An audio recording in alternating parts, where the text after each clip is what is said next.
আজকে আমাদের কাছে এই গাড়িটা সার্ভিসিং করতে এসছে, তো একবার গাড়িটা তো দেখাচ্ছি। আর যেটা অবাক করা কাণ্ড সেটা হচ্ছে গাড়িটার মিটারটা দেখুন, 22,293 কিলোমিটার ঘুরে গেছে।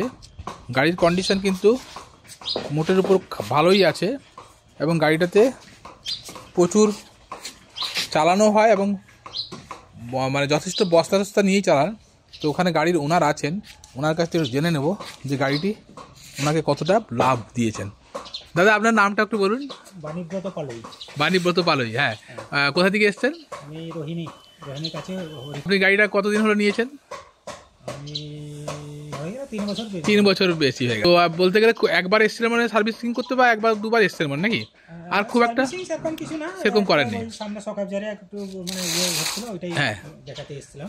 তো এই গাড়ি আপনি অলরেডি 22,000 কিলোমিটার গড়িয়ে ফেলেছেন, তাই তো? আমি খুবই স্যাটিসফাইড। মানে আপনার কত টাকার, আপনি নিজেই বলুন যে কত টাকার তেল আপনার বেঁচেছে তো বলতে গেলে অ্যাপ্রক্স? আমার প্রত্যেকদিন আমার যে যেটা করি, আমার প্রায় 1 লিটার মাস সুজুকি গাড়িতে তেল লাগতো। হ্যাঁ, আমি মাসে প্রায় 24 থেকে 25 লিটার তেল আমার লাগতো। হ্যাঁ, আমি এখন সেটা আমার মানে আপনার মিনিমাম দেখতে গেলে হয়তো 1 লাখের কাছাকাছি তেল বেঁচে গেছে, তাই না? তো আপনি খুশি তো নাকি? আমি খুবই খুশি। তো আপনি মানে ব্যাটারি গাড়ি যারা অনেকে আমরা প্রতিদিন ভিডিও করছি কেন, যাতে ইউজার যারা তাদের কাছ থেকে রিভিউটা নেওয়ার জন্যই করছি। হ্যাঁ, তো আপনি কি বলবেন যারা নর্মাল পেট্রোল স্কুটি কিনছে বা মানে পেট্রোল গাড়ির দিকে ঝুঁকছে, তো তাদেরকে কি বলবেন? যদি মানে ব্যাটারি গাড়ি নিতে বলবেন না ওরাই ব্যাটারি গাড়ি নিতে বলবো আমি।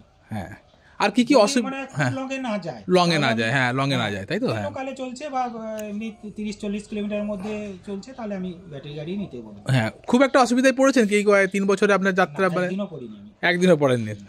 তার মানে আপনি মানে সাহস করে এগিয়ে এসেছিলেন ব্যাটারি গাড়ি নিতে এবং সেটা আপনাকে কিন্তু সফলতা দিয়েছে, তাই তো? কিছু না। হ্যাঁ, তো আপনি এখন কি ভাবছেন যে আর একটা ব্যাটারি গাড়ি এক্সচেঞ্জ করে নেবেন, তাই তো? হ্যাঁ, নেবেন। হ্যাঁ, তো মোটামুটি গাড়িটা দেখে রাখুন। আমরা হয়তো কদিনের মধ্যেই ফেসবুকে পোস্ট করব, এই গাড়িটাও কিন্তু আমাদের কাছ থেকে পুরনো বিক্রি হতে পারে, তাই তো নাকি? আশা করছি আপনি নেবেন নাকি? হ্যাঁ, ঠিক আছে। তো যাই হোক, মোটামুটি ব্যাটারি গাড়ি আপনার বোঝাতে পারলাম, হয়তো এই দাদাকেও দেখে বুঝতে পারলেন যে ব্যাটারি গাড়ি কিন্তু লাভবানই। অনেকেই হয়তো বলেন যে ব্যাটারির দাম অনেক বেশি। আচ্ছা, আপনার তো কোনো ব্যাটারি চেঞ্জ করতে হয়েছে? না, কোনো চেঞ্জ করতে হয়েছে, তাই না?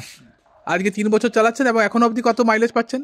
আমি এখন প্রায় 65 মতো মাইলেজ পাচ্ছেন। আমি একটু মানে ঠিক নিজের হাতে চালাই গাড়ি, আমি 30-35 এর মধ্যে চালান। হ্যাঁ, তার মানে 65 পাচ্ছেন।